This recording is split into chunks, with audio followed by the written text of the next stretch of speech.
So today we're continuing our journey on our Thriving as an Empath series. And today we're talking about being empathic in relationships.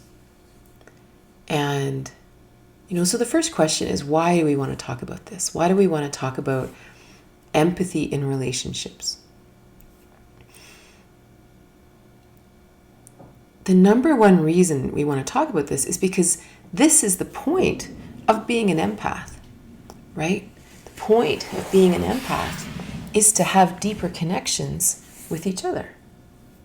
As our abilities to be empathic rise in this really dark world, right? In this world where there's real cruelty and separation and the desire to overpower each other and to confuse each other and lie to each other. There's a lot of that out there. So as these abilities to be empathic rise, it's very confusing, and it tends to make us separate even more. And it specifically makes us separate from the people we're closest to, because they are our most intimate other. I can't remember who is the guy that wrote the book By the River, Down by the River, or By the River He Wept, or I don't know what that's, anyway, but he talked about how there's self and there's other in the world, and as we walk through the world, there's self and other, and the people who are closest to us in our lives, they are our most intimate other. And so because we are developing this ability to be empathic, this ability to actually connect with each other emotionally and communicate emotionally, the people who we are most impacted by are our most intimate others. So that could be our children, it could be our parents, it could be our lovers, it could be our very close friends, anybody that we have an emotional attachment to. These ones can be the most challenging. And one of the reasons that this whole series is called Thriving as an Empath is, how do we look at this and actually make it nourishing? How do we actually develop these empathic abilities in the way they're designed to? We weren't given the gift of empathy to drive us crazy, and to make us all just want to stay home and, read a book and avoid all the humans, right? Like, it's actually a natural thing. We are all one on some level. So to disconnect from each other is never the right answer. So the question is, and don't get me wrong, disconnecting from narcissists, disconnecting from abusive situations, all those sort of things. Of course, we're going to, we're going to walk away from those things. But to disconnect from society as a whole, that's not the answer. So then the question is, we go deeper and we ask, okay, what's going on here? If the true desire of connection is this beautiful merging, how do we do that? How do we be an empath in relationship? Because ideally, imagine the ideal thriving as an empath in relationship. What does that look like? Like, to even sit in our own mind and say, what does that feel like? My walls are down. It's safe. I can just be me. I can openly feel whatever I feel. I can openly feel whatever you feel. I'm not afraid of what your feelings might be. I'm not afraid of you knowing what my feelings are. So I'm wide open. My heart is wide open, right? All my chakras are wide open, right? In their healthy way. This is by design. We talk about, this part is blocked, or whether we talk about the interface between the chakras and the world have issues. Imagine they're all gone and we're wide open. And now imagine in an intimate relationship that you make love in this state. You make love with wide open chakras. There's no tricks, there's no nothing. The sheer energy alone is so intoxicating. And then every time we actually interact with another person, we are truly nourished. It is a beautiful energy exchange. I've always believed that, especially ever since I started really discovering Tantra and really experiencing it and experiencing Tantric lovemaking, that every time you would come together, it felt like the Borg. And obviously not some aspects of the Borg, but if you ever watched Star Trek, there was The Next Generation, there was this one character, Seven of Nine, and when she was living on what do you call it? The Enterprise or whatever it was. It's been a while since I watched Star Trek. But when she was on the Enterprise, every night she would have to go to her recharging station, or her energizing station, or whatever it was called. And so she would go there at night, plug in, and she would be re-energized, for the next day. And that's, to me, what tantric intimacy feels like. Because that's really what we're talking about here, right? How to be tantric with each other, fully open, fully merging, fully connected within, and therefore fully connected with each other. And, you have this beautiful lovemaking, and you leave a little high on life. Your feet don't really hit the ground for a while. Imagine that is the potential of empathy in relationships. So, of course, the first thing we have to talk about is, why doesn't this happen? Because the reality is, it's our nature, right? It's our nature to be like that. So what stands in our way of just having this wide open, empathic connection with each other? So one of the number one things is, and I've talked about this before, Marlo Morgan once wrote a book called Mutant Message Down Under. And she talked about telepathy. And, so the story goes is she was a New York writer. She went down to Australia to do a story about the Aborigines there. And she just wanted to kind of get the story, get back to work, do the ringer story and get back to her life. And of course, they ended up taking her on a 6-month walkabout through the outback. And as they did that, she experienced the life of an Aboriginal person. But not just what they did and what they ate, but how they walked through the world. And one of the ways was with full telepathy with each other, full empathy with each other. All those guards were down. They could fully know what each other were thinking, feeling, everything at all times. Imagine the power in a tribe where all those walls are down and everything is wide open. And of course, the first thought, when I say that, even for me, I think, oh my God, the chaos. Like, how could you ever read? That would be madness. But of course, we wouldn't have all the complexity that we have. The reason we have so much complexity in our minds and in our emotional bodies is because most of it's not real, because we're repressing so much. We're repressing our true emotions, and so false stories are rising, which then have false emotions attached to them. And half the time, what's going on inside of us is completely fabricated by us. It's fabricated. It's stuff that we don't want other people to see. We don't want other people to know. I don't want you to know I'm feeling this way. So my brain creates a story that I want to tell myself that has different emotions. So hopefully you pick up the false emotions, the fictional emotions, and not my true emotions. This is why we're so complicated. Because of this one thing. And the one thing is judgment. And that's the one thing that the Aboriginals told Marlo Morgan is the reason that you guys are not telepathic and that empathy, for example, would be so difficult is because we live in a society that is based on judgment. So you imagine that. Let's say you and I are sitting here and we are fully empathic and we are fully telepathic. Are you okay with knowing what I'm really thinking? What if I think something that I disagree with, something about you? What if I'm not really comfortable sitting with you right now? What if I'm actually kind of angry, or I'm sad, or I'm actually really uncomfortable? Are you okay with that? Or do we take it personally? Do we get all like, oh my God, they don't like me.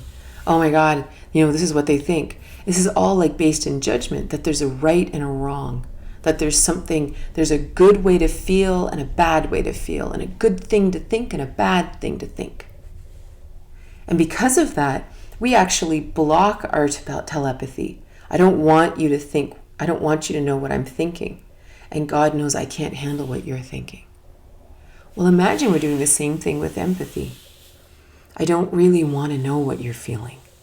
I'm telling myself a story about what I hope you're feeling. And I can't handle any other reality. So this is one big piece that we have to look at in our relationships. If in our relationships it's hard to be close and we are an empath, we have to ask ourselves, are we lying to ourselves about this relationship? Are we trying to tell ourselves that it's something it's not? Are we actually staying in the relationship for economic reasons, but there's really no love in it? Are we actually in love with someone else? Is our partner in love with someone else? Like, these are really painful truths or thoughts or ideas. So we bury them. We oppress them inside of us because I don't want to look at that truth. I don't want to look at that. And if we're lying to ourselves about the relationship and this isn't like something bad that, it's a character flaw because we're in a relationship that, isn't quite right. We get into relationships for curious reasons. Very often we get into relationships because the other person actually does complete us in some way. We're hurting. We haven't come out of some utopia. Maybe we've come out of generations of difficulty and trauma and pain. Maybe we've simply had many relationships in this life. Maybe we had a difficult childhood. And all we really want is security. And this person's secure. Or maybe we really just want someone who feels like a mother, male or female. And we go into this relationship with that idea. Who knows why? And it's not wrong. It's just that's what we needed at the time. So we went into the relationship with this. But then all of a sudden, maybe we heal. Maybe we get the medicine that we needed. Maybe we start to feel secure. Maybe we start to feel loved. Maybe we start to feel seen. And then we realize, maybe there's nothing else in this relationship. What if that's true? Well, then all of a sudden, you don't really want your partner to know how you're feeling. So we start telling stories and we start creating, fictional stories that kind of convince ourselves that, no, it's good. And, there's all this good thing. And we do that. And maybe deep down, they're not happy either. So the truth is, here we are, this like massive empath, but we don't really want to feel their truth either. It's a really big deal. And it's just a challenge. It's not something that we have to fix right away. It's just something that we have to be honest about with ourselves to say, if being an empath is hard in the relationship, is this a factor? Are there things I just can't look at?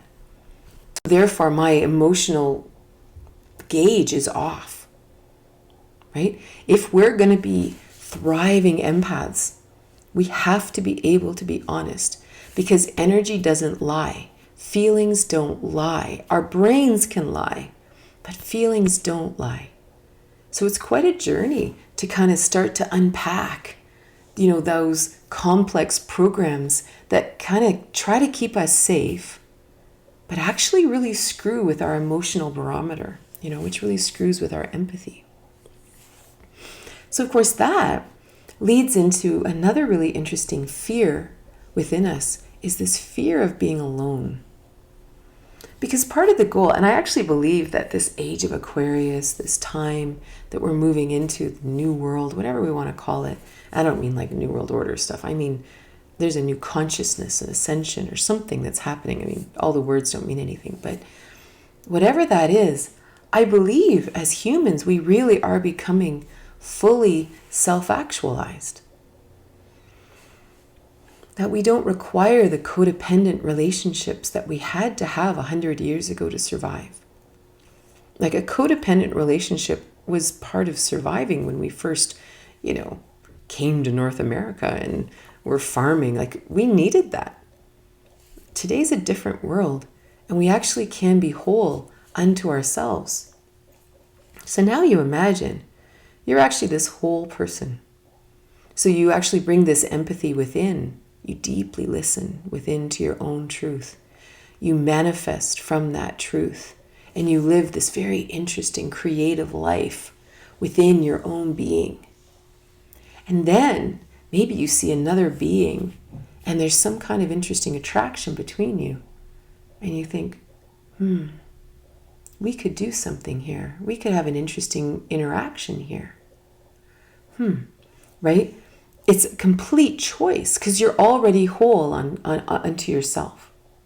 So then all of a sudden, let's say you get into a relationship with that person, but you're both two fully complete, independent beings, but you choose to be in relationship. Well, then all of a sudden, if the other person has an emotion, you're intrigued by it. If they're angry, if they're sad, if they're happy, if they're you easily read them. You easily accept whatever that emotion is. If they're sad, you can honestly say, hey, what's going on? They say, and it could be anything. It could be, that thing you said, that really hit me wrong. Like that kind of really got me in my core. And instead of me saying, oh, what do you mean? That's not what I meant. Like, instead of me being all defensive about it, I can honestly say, really? Oh, let me look at that. You know what? You're right. I shouldn't have said that. That was just something left over from my childhood or something. Or maybe I'm like, I don't know, it doesn't really land for me. Are you sure it's me? And I don't mean gaslighting someone. It's just like you sort of say, And then the other person says, yeah, maybe you're right. Maybe this is my trigger. That's interesting. And all of a sudden, this emotional interplay is just clear. Because there's no dependence on the other person acting a certain way, feeling a certain way, responding a certain way, because you're both already whole. And this is a really big deal. Like, you imagine, as an empath, being whole and not requiring anything of anyone else. It's a huge deal. This allows us to be really clear,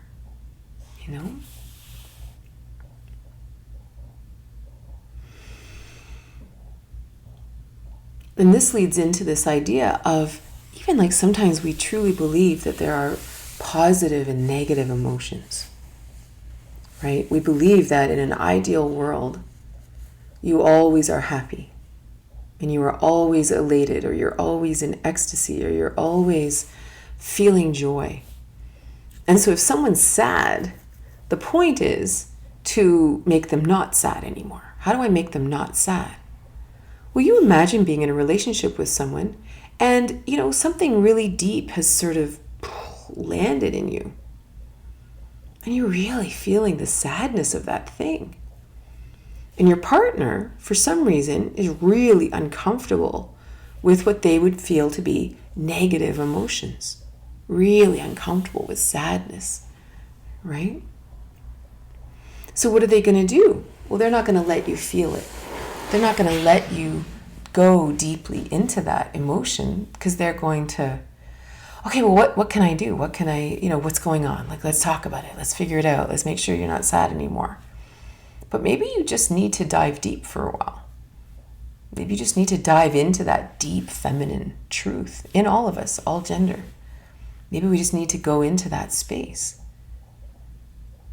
and not try to pull the person out of this sadness. If I'm going to, if I have issues with my tailbone, or if I have issues in my body and my partner wants to help me kind of get to the bottom of it, the point is to feel the sadness. The point is to feel whatever emotion is locked up in there. And the key is to go as deep as you can, to get right into all the corners of it, to just, get it all out. This is a huge part of the healing path. Well, if we're an empath and our partner is sad or angry or grieving or feeling shame or guilt or something like that, and we won't let them feel it because we're personally uncomfortable with that feeling, that's going to drive us crazy, and it's going to drive them crazy. And then they're going to sort of they're going to energetically disappear, and we're going to feel abandoned, and we're going to have all these issues.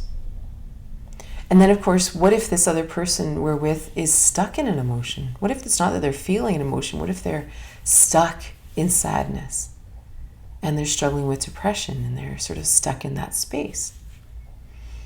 Right? And this is what's really interesting, is when we really allow everybody to just be themselves, then we all have choice.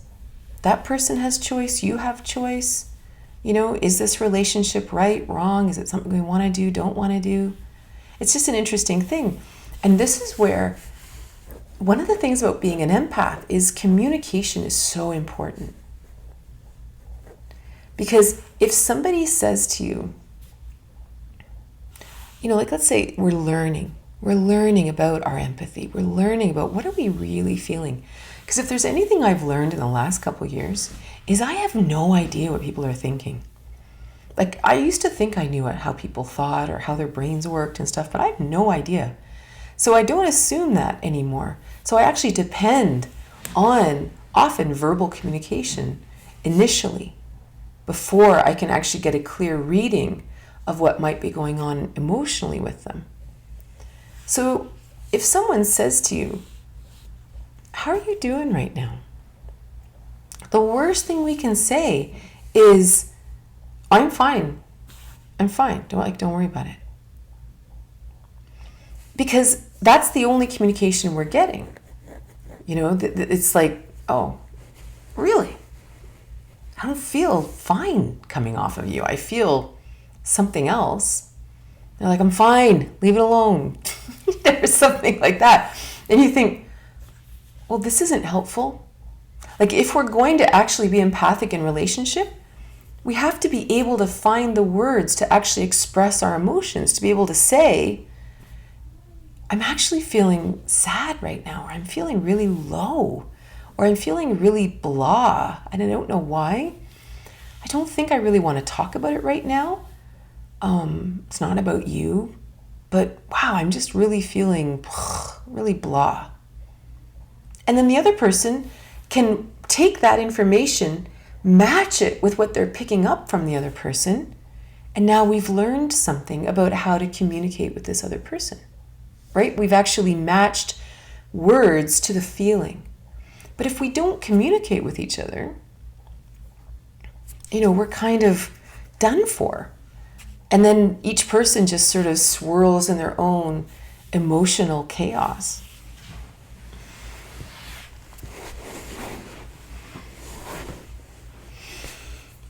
This is another dynamic that we often get caught in, which really messes with us when we're an empath. And it's when we are in a relationship that actually has a parent-child dynamic. Sometimes we go into a relationship because we are seeking a mother. Again, all genders, doesn't matter who we are. Or we're seeking a father figure. So what happens is we go into it unconsciously. I don't think it's something conscious unless, I don't know, you're actually looking for a sugar daddy or something, visiting a website or something. But most of the times it's very unconscious. It's just coming from a place of true emotional need, But one of the interesting things about the parent-child dynamic is for a lot of us, we were taught to not have emotions as children. Like, not what we would call, air quote, negative emotions. So if we were unhappy or we were angry or we were frustrated, we would be sent to our rooms, or we'd be spanked, or we'd be punished in some way. So we learned quickly to not express these emotions. Well, then what do? Well, as a child, we repress them, but they still come out. We actually emote. We allow the emotions to come out of our aura and unconsciously hope that our mother, normally the mom, will pick it up. There are some men that are sensitive this way, and there's some women who aren't, but generally, whoever is sort of that mother figure will pick up those emotions coming through the ethers, and they'll kind of look at the child, all ages, and say, hey, what's going on? And what's really interesting about the dynamic of when we're unhappy is if a parent asks us if we're okay, we're then allowed to share our frustration. We're allowed to be sad then. We're allowed to be angry because a parent asked us. So what happens is we often learn this, and then we grow up and we get into a relationship, and instead of expressing our emotions, we just emote. We get quiet and we just send it out there. And unconsciously, we have a program that says, if you love me, you will feel how unhappy I am, and you will ask what's wrong. And this very, very often happens in a heterosexual relationship, or not just heterosexual, but whoever is in the male or the masculine role in the relationship, right? Because very often, whether you're same sex or male, female, there's one person that will polarize to the masculine, one will polarize to the feminine. Whoever polarizes to the masculine often is the one who will emote the most and depend on the one who's in the feminine to pick it up. Because historically, and maybe this is changing now, but historically, boys were not allowed to cry. Boys are not allowed to feel emotions. Girls, well, maybe they're allowed to cry. In some houses you aren't. But so for a lot of that, anyone who kind of polarizes to the masculine, they're not going to express emotions in relationships, but they will get quiet, turtle, and emote, and expect you to pick it up. And this is and they don't mean to do it. So it's a very interesting thing to actually say, are you okay? And the answer is, actually, I'm not. I'm really struggling.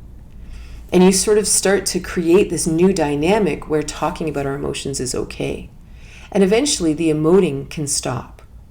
It's not necessary anymore. We can all just, verbally talk about it. Because, half the reason we emote is because we don't know what to do with the emotions ourselves. Like ideally, if I'm feeling sad as an adult, I deal with it. I'm not expecting a parent figure or a partner to deal with my sadness. This is the codependent thing, right? So if I'm sad, then I'm going to really look at it. Maybe I'm going to journal. Maybe I'll go for a run. Maybe I'll go to the gym, or I'll talk to a counselor, or I'll do something, and I will take action here. But if I don't have that ability to take action, I'm going to depend on my partner to do it. And we can be gentle with it, right? We can actually go, hey, let's keep talking about this. Let's figure it out. And then eventually we figure out how to do it on our own, and we don't have to depend on the other person. But it's a very interesting thing to be careful about this emoting based on childhood oppression of emotions when we're empaths, right? Because what can happen then is, as soon as we know that the other person will pick up on my emotions, this emoting, can be used very passive-aggressively against us. Then all of a sudden the other person, it isn't just sadness. It could be anger. The other person starts to emote anger. And the other partner who is receiving this, who's kind of picking up on it, will actually start to change their actions based on that, right? The person will actually start to edit their behavior based on that. And the person who's emoting the anger is like, what? I didn't even say anything. And you're like, yeah, but, I could feel something like a tsunami swelling in the room, and I know it's you, so I'm going to edit my behavior to keep you happy. Like, we learn this as children too, right? Especially if anyone has explosive tempers, or there's alcohol or things like that in our upbringing. We learn how to keep the temperature down in the room, right? And that is through the emotional explosions of our parents or our siblings. We know how to do this. It's like, I remember a friend of mine, she used to say that one of the great challenges of us people pleasers is we always walk in and we take the emotional temperature of the room. And the worst thing is we think that we are responsible for taking that down by keeping the peace, by doing something to just quiet it down, right? That is not our job. That's where empaths start to stay home, because these are all independent, sovereign beings sitting in the room. Every single one of them has a choice whether they want to be angry, whether they want to oppress their feelings, whether they want to be passive aggressive, whether they want to cause trouble. It's all up to them. And if we feel like it's up to us to fix them, fix the situation, save Christmas dinner, we're going to go crazy, right? And then we're going to go home and we're just going to have all these other people's emotions flowing through our system. They'll drive us crazy. And so in the same way, like, this is where our own personal journey of, and when I say sovereignty, what I mean is we each have a 7th chakra, a 6th chakra, a 5th chakra, where we hear guidance from the universe to guide us in our lives.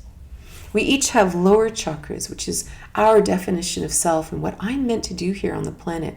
So on some level, I am an entire universe unto myself. I have a path to take. I have a mountain to climb. I have a journey to take. I don't know how many more, silly metaphors I've got.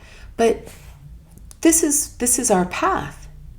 It has nothing to do with all these people in the room. So and the more we actually understand that, the less we take on of their emotions. And if people are really wild and you know that, wow, there's going to be a real battle here, then we can walk away. I remember my sisters, they were kind of oil and water ever since they were little, right from birth. I don't know whether they have past lives together or whether there's 3 of us. There's 3 sisters. And I'm the oldest. And I ran interference between them my whole life. Right from the time I was 5 years old, and I had a 3-year-old sister and a 1-year-old sister, and I seemed to be perpetually in charge of them. It's like, Katrina, what's wrong with your sisters? Why are they fighting? Go figure, you're 5 years old and you're already being trained to keep the peace between people, right? And this continued all the way through our lives. And then when my mom died, I think something in me really rose, like some unwritten contract really rose, that I had to keep the peace in the family. I had to make sure everybody was okay, And then, in 2018, I gave away everything I own and I just started traveling and doing what I did. And I went through a lot of difficult times, a lot of amazing times, but it was a real wrenching of my soul, like a real rendering kind of who I really was. And one of this was this people pleasing, which is why I wrote my book, You Don't Have to Eat the Eyeballs. There's a chapter of it here on Insight Timer called Who You Are Really Matters or something like that. But that book is from this massive rendering of, I am not here to fix anybody. I am here to live my life. I am here to actually discover what's inside of this being. It has nothing to do with anyone else. They're on their own path. And it came through a lot of tears and difficulty. But, so after all these experiences had happened, and I'd sort of been, my Irish friend, she used to say, my God, darling, you look like a well-chewed chip. When you've just been through an emotional ringer. And well, by the time I got back, at one point I came back to Canada and I was a well-chewed chip.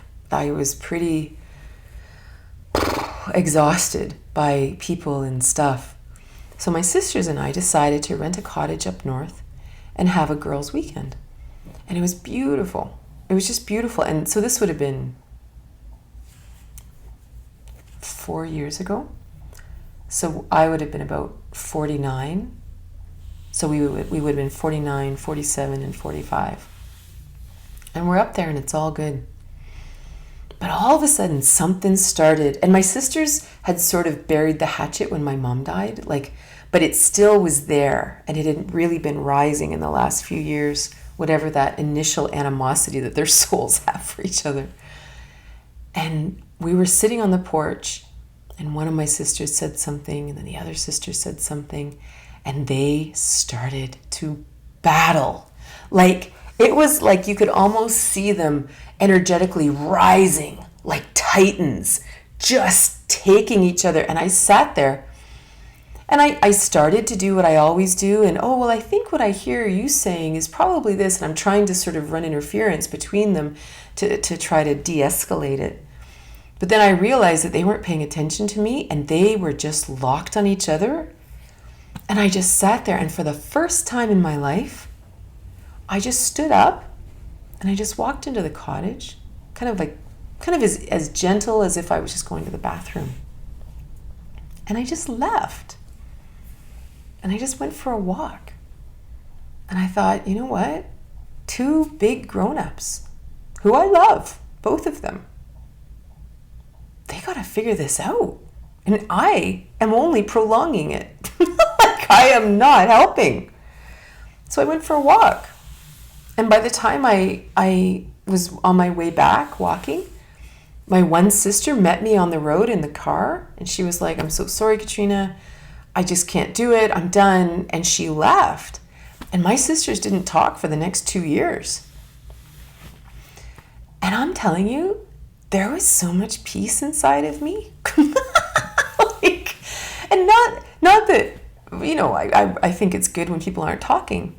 But what was going on was real. They have unresolved issues, and I don't know what they are, because it's none of my business. But there is something deep going on between those two, and I think the only way for them to sort it out is through truth, not through me throwing up distraction things between them. You know? So there's something really wild about being empathic and knowing what's your battle and what you're meant to do and what you're not meant to do. And just to be equally able to walk away as to stay and help. Right? Maybe I would have been called to stay and help, but I wasn't. I was called to leave. And, you know, it's just really interesting.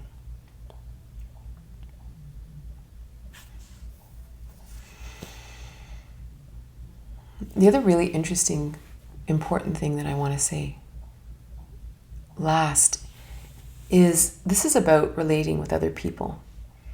But again, the number one thing we have to do is being able to hear our own emotions. We really have to be able to honor that if I am angry, then I will do something about it. You know, like, we don't have emotions for no reason. We don't just have emotions to torment us. We're not empaths so that the world drives us crazy. Right? We have emotions for good reason.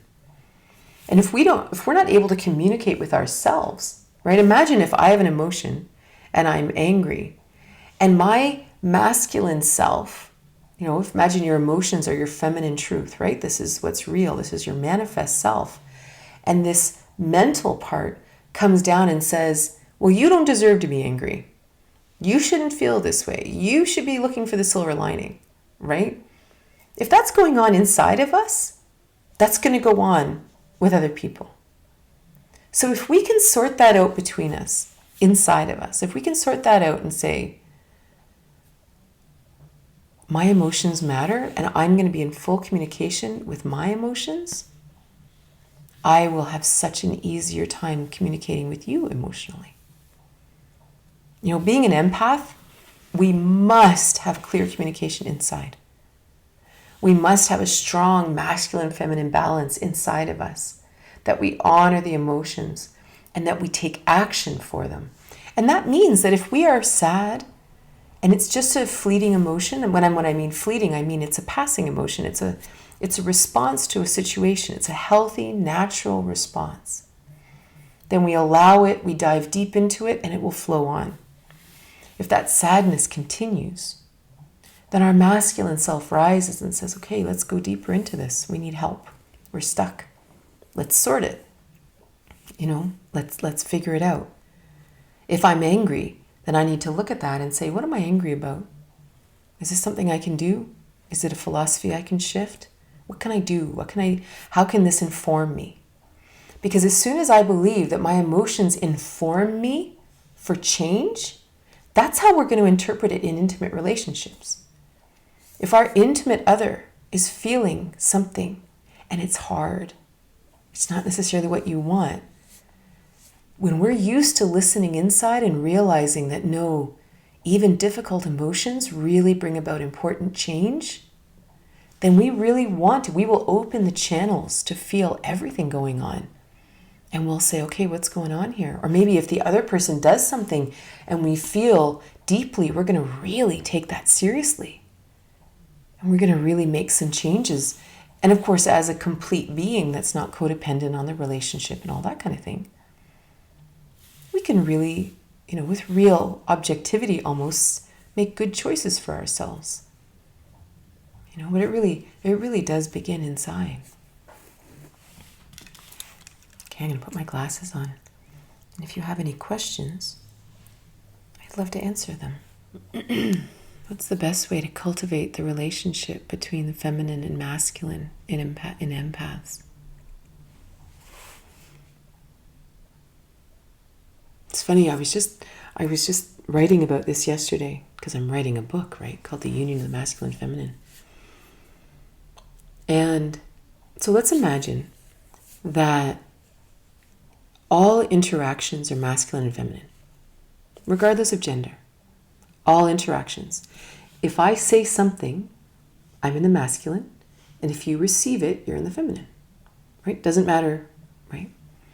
Well, if I say something and it hurts you, or you are triggered by it, or it causes an emotion in you, for the feminine to listen inside and say, wow, that really bothered me. The masculine, they can say, here's what I feel, I'm really feeling this way. Now, many things could be happening here. But the first thing is the person in the masculine doesn't just start to explain to the feminine, oh no, but you're misunderstanding, you're misinterpreting, don't do that. We have to listen, we have to honor the emotion and say, really? Okay, hold on a minute, let's look at this.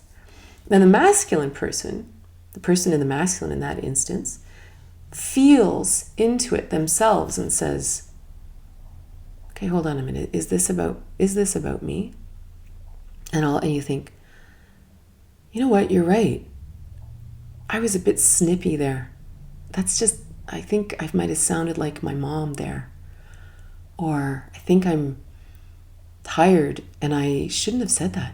I'm really sorry. You're right. You're totally right. Thank you for this correction. Or maybe it's not that fast and it takes hours and hours and hours of conversation, right? And you finally get to something underneath all of it, right? And this is something that I'm blissfully experiencing in my current relationship where, something happens and something in me just says, this isn't okay. I don't know what this is. And, my partner would, kind of do the normal societal thing that says, well, you just have to understand. I was like, no, I don't have to understand. We have to look at this interaction that just happened here. And inevitably, we end up talking for hours and hours and hours and unearthing something really valuable, which then brings us closer. And that's where we realize that this response of the feminine was really important. It was really important for the person in the masculine, and it was important for the relationship. So that's one scenario. Or maybe the person in the masculine in that moment says something, the person in the feminine receives it, and it massively triggers them. The person in the masculine says, okay, let me think about this. It's like, I don't know. Doesn't really land for me. I'm not sure this is this isn't really my thing. And then the person in the feminine then goes inside and says, okay, hold on. Maybe this is a trigger. Maybe it has nothing to do with you. You know what? I think you're right. I think this is my stuff. And then you get to kind of have a chit chat about it and unearth it. Like, this is the real key, is to not take it all personally.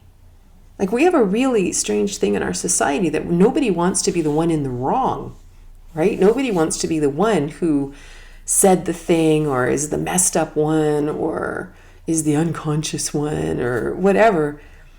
But what if the whole journey as we interact with each other is just helping each other grow and even helping us expand? So even forget about even healing stuff. What about, once you're pretty happy, but now you want to expand even more. You want to actually become more creative. You want to become even bigger.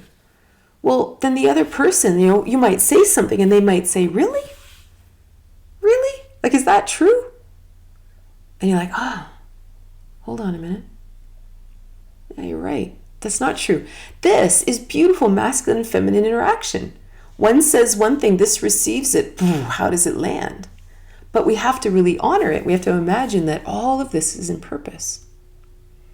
The number one problem in the masculine-feminine dynamic is just when we don't honor each other. We don't listen. We don't assume that each other is what they're feeling, what our feelings are important. And don't get me wrong, just because I'm triggered, I also have to be open enough to know, no, this isn't mine. And I get how sensitive this is in a world of gaslighting, when you're like super triggered and the other person's like, nah, this is your stuff.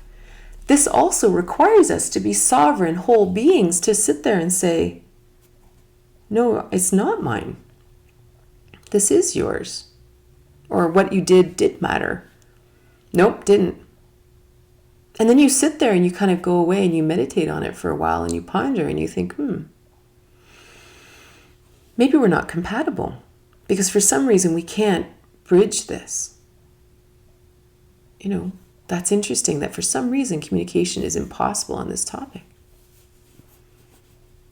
Maybe the relationship is complete. Like, we have to be able to be open to that. Like, this whole till death do you part thing really got into us, which makes us continue in relationships long after they're healthy. And then we'd start doing all this gaslighting and taking everything personally, and instead of just understanding that these relationships are for our growth and our joy and our nourishment and our pleasure. Why in the world would we be in a relationship that wasn't joyful and nourishing and wonderful? And if we are, then we really have to look at, why are we not a complete being unto ourselves? It's really important personal questions.